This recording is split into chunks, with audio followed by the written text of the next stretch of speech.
Assalamualaikum warahmatullahi wabarakatuh. Berjumpa kembali bersama channelnya Dimas Ilham Official, channel yang membahas seputar tes CPNS. Ya, teman-teman semua, buat yang baru gabung saya ucapkan selamat datang. Jangan lupa teman-teman bisa like, comment, share, subscribe supaya channel ini terus bisa berkembang. Saya telah membuat banyak video tentang tes CPNS ya, soal-soal TWK, TKP ya. Silakan teman-teman bisa cek video saya yang lama-lama. Insya Allah itu akan membantu teman-teman karena soal yang saya buat yaitu soal tentang pemahaman konsep. Artinya ketika kita sudah paham konsep, mau dibolak-balik seperti apapun bentuk soalnya, insya Allah teman-teman pasti akan bisa menjawab. Tidak hanya seputar hafalan saja, tidak hanya seputar ya kita menghafal soal, menghafal jawaban, itu tidak seperti itu. Pada video kali ini saya akan share 5 soal tentang tes karakteristik pribadi ya. Langsung aja kita jawab, kita bahas dari nomor 1. Saya mengetahui rekan kerja melakukan rekayasa dalam hal pelaporan keuangan untuk kepentingan pribadi dan golongan terdekatnya. Sikap saya adalah A. Dalam hati sangat tidak menyetujui perbuatan itu. B. Merasa maklum karena sudah biasa terjadi. C. Tidak ingin terlibat dalam praktek penyimpangan itu. D. Tidak ingin terlibat dan sebisa mungkin memberitahu supaya tidak terus-terusan dilakukan. E. Melakukan pendekatan supaya mendapatkan bagian. Silakan teman-teman untuk dapat menjawab.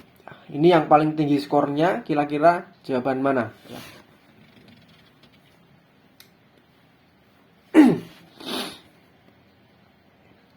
Langsung aja kita jawab ya. Nomor 1 ini jawaban yang tepat. Yang paling tinggi skornya adalah yang D. Tidak ingin terlibat dan sebisa mungkin memberitahu supaya tidak terus-terusan dilakukan. Dan ini sangat wajar ya. Karena itu sudah sistem ya. Kita usahakan kita jangan sampai terlibat. Dan sebisa mungkin ya kita kasih tahu pelan-pelan ya. Dengan cara yang soft ya. Supaya teman kita yang melakukan seperti itu tuh bisa berhenti gitu. Urutan yang kedua, yang paling tinggi jawabannya, nilainya adalah yang C, tidak ingin terlibat dengan praktek penyimpangan itu. Nah, ini hanya sebatas tidak ingin terlibat dan tidak mau memberitahu. Yang ketiga, yang A, nah, ini dalam hati sangat tidak menyetujui. Ya. Dan yang B, merasa maklum karena sudah biasa terjadi. Ya, ini jangan dimaklumin ya, seperti ini sebuah tindakan korupsi kalau seperti ini. Kemudian yang E, ya ini lebih parah lagi, melakukan pendekatan supaya mendapatkan bagian. Nah, kalau seperti ini nanti malah bisa ikut kena masalah ya, karena seperti itu sangat bahaya sekali. Ketika sudah terungkap maka sanksi itu sudah di depan mata. Jadi nomor 1 ini aspek yang ingin ditekankan adalah masalah tentang integritas ya. Integritas ya, kita tetap memegang tinggi, memegang teguh prinsip integritas.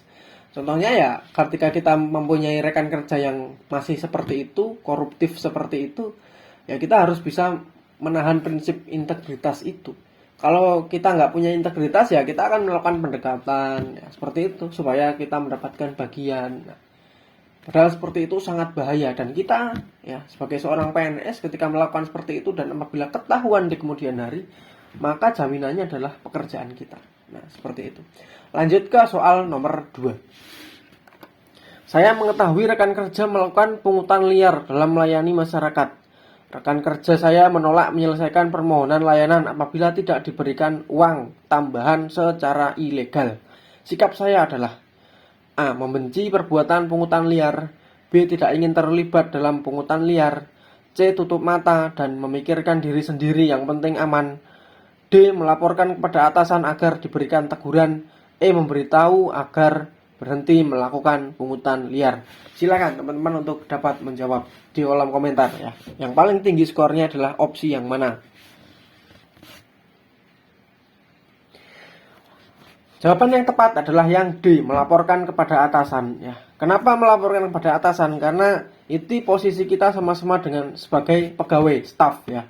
Jadi teman kita ini juga staff, kita juga staff. Jadi paling tepat adalah melaporkan kepada atasan supaya atasannya memberikan teguran atau membuat kebijakan yang bersangkutan untuk tidak ditempatkan pada pelayanan publik sehingga dia tidak punya kesempatan untuk melakukan pungutan liar. Opsi yang kedua adalah yang E, memberitahu ya. Kita beritahu ya. Kita action dulu, jangan langsung tiba-tiba kita diam cuek ya. Kita action dulu supaya teman kita bisa berhenti pungutan liar. Kemudian yang B, tidak ingin terlibat dalam pungutan liar, ya ini kita yang penting aman ya. Dan yang A, membenci pungutan liar ya di dalam hati. Ya, yang paling rendah adalah tutup mata dan memikirkan diri sendiri, yang penting aman. Nah, ini tutup mata artinya seolah-olah tidak tahu padahal tahu ya. Nomor 2 ini yang pengen disampaikan juga adalah prinsip integritas. Jadi dalam memberikan pelayanan publik kita harus senantiasa bebas KKN ya, korupsi, nepotisme. Pungutan liar adalah salah satu bentuk korupsi. Dan itu sangat bahaya karena ketika kita sudah berurusan dengan masyarakat kemudian ada pungutan liar, kita viral, ya itu tadi ya. Taruhannya adalah pekerjaan kita. Di sini ya kalau ada teman pungutan liar ya kita usahakan lapor kepada atasan kita supaya ada kebijakan. Terus sambari itu kita juga memberitahu pelan-pelan supaya tidak melakukan seperti itu. Lanjut ke soal nomor 3. Saya adalah pejabat fungsional tertentu. Saya sudah mempunyai daftar butir kegiatan tugas. Pada suatu waktu rekan kerja membutuhkan bantuan untuk menyelesaikan pekerjaan di luar butir kegiatan tugas saya. Sikap saya adalah A, menolak dengan halus karena tidak ada di dalam butir kegiatan. B, meminta rekan kerja lain untuk membantu. C, bersedia membantu. D, berpegang teguh pada butir kegiatan, jadi menolak membantu. E, membantu dengan berat hati. Silakan teman-teman untuk dapat menjawab di kolom komentar.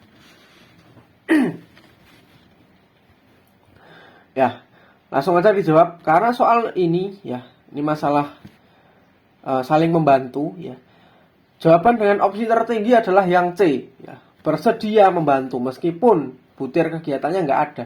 Kan orang meminta bantuan itu nggak setiap hari ya, insidental aja ya, nggak ada salahnya ketika kita bantu sekali-kali karena itu menjadi bagian dari teamwork. Kalau kita nggak ada teamwork, kerja nggak sendiri-sendiri, nggak akan jalan organisasi itu. Kemudian untuk opsi yang kedua yang E, membantu dengan berat hati. Ini masih membantu meskipun berat hati. Yang ketiga yang B, meminta rekan kerja lain untuk membantu. Kemudian yang A, menolak dengan halus karena tidak ada dalam butir kegiatan. Yang paling rendah nilainya adalah yang D, berpegang teguh pada butir kegiatan, jadi menolak membantu. Masa iya ketika ada teman sesekali meminta bantuan kita tolak dengan alasan nggak ada pada butir kegiatan. Kalau seperti itu suatu saat ya kita mendapatkan kesulitan, orang lain nggak akan mau membantu. Nilai yang pengen ditekankan pada nomor 3 ini adalah kerjasama. Dalam bekerja kita itu harus ada namanya teamwork, kerjasama. Meskipun satu di antara kita sudah diatur dengan butir kegiatan masing-masing, tapi ketika secara insidental ada yang meminta bantuan, ya kita bantu. Supaya apa? Ketika kita di kemudian hari mengalami kesulitan, ada juga orang yang mau membantu kita. Jadi egois itu harus dihilangkan. Ya. Nggak bisa kita kerja egois, meskipun ya kita sudah punya butir kegiatan masing-masing. Silakan teman-teman jangan lupa like, komen, share, subscribe supaya channel ini terus berkembang. Sebelum kita lanjutkan nomor 4 ya, kita tunggu subscribe-nya. Langsung kita lanjut ke soal nomor 4.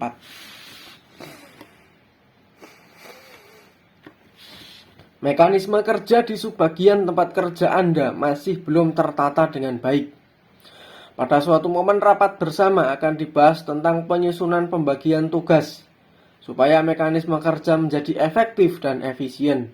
Sikap Anda adalah A, akan memberikan usulan untuk perbaikan. B, akan diam saja mengikuti arus namun tidak hanyut. C, akan menyampaikan kritik atas apa yang telah terjadi selama ini sebagai pembelajaran.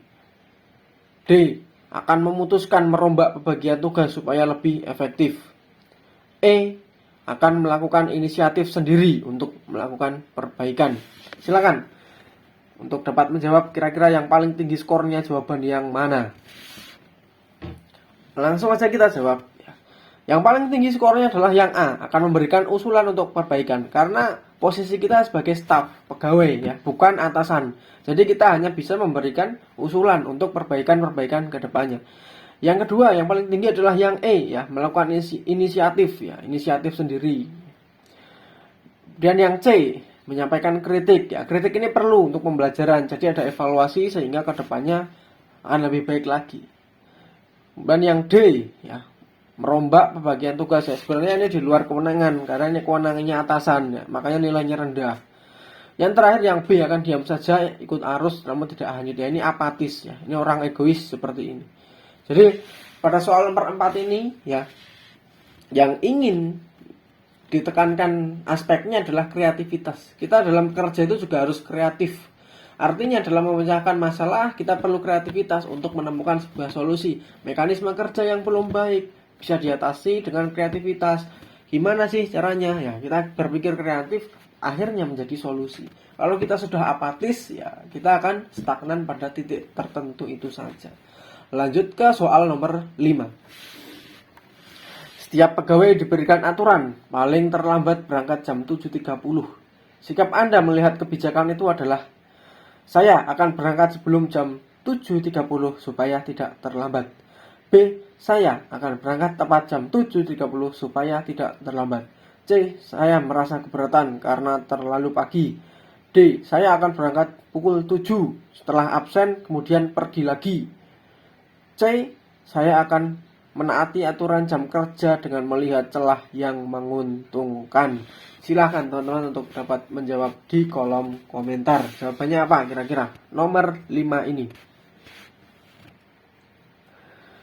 Langsung aja kita jawab ya. Melihat kebijakan jam kantor, maka yang paling tepat adalah yang A. Saya akan berangkat sebelum jam 7.30 supaya tidak terlambat. Ini paling bagus, paling ideal ya. Tidak terlambat ya. Artinya berangkat sebelum jam yang telah ditetapkan. Yang kedua yang B ya, berangkat tepat ya. Tepat ini juga masih bagus karena belum terlambat ya. Tapi nomor 2 ini nilainya. Yang ketiga yang D, saya akan berangkat jam 7 ya. Setelah absen pergi lagi ya. Nah ini kan nggak terlambat absennya, tapi pergi lagi ya, nanti balik lagi gitu. Dan yang E, menaati aturan melihat celah. Nah, celah ini biasanya akan digunakan untuk kecurangan ya. Ini nggak baik ya, jangan dibiasakan mencari celah yang merugikan, jangan seperti itu. Yang terakhir yang C, merasa keberatan karena terlalu pagi. Nah, kemudian nomor 5 ini yang ingin ditanamkan adalah kedisiplinan. Jadi ketika kita kerja itu kita diatur oleh jam kerja. Berangkat jam berapa, pulang jam berapa. Kalau kita tidak punya jiwa disiplin, kebanyakan kita akan terlambat. Jadi di sini pentingnya menanamkan kedisiplinan. Kalau misalkan aturannya jam 7.30 ya kita usahakan berangkat sebelum jam 7.30 supaya tidak terlambat. Oke teman-teman semuanya, jangan lupa like, comment, share, subscribe ya.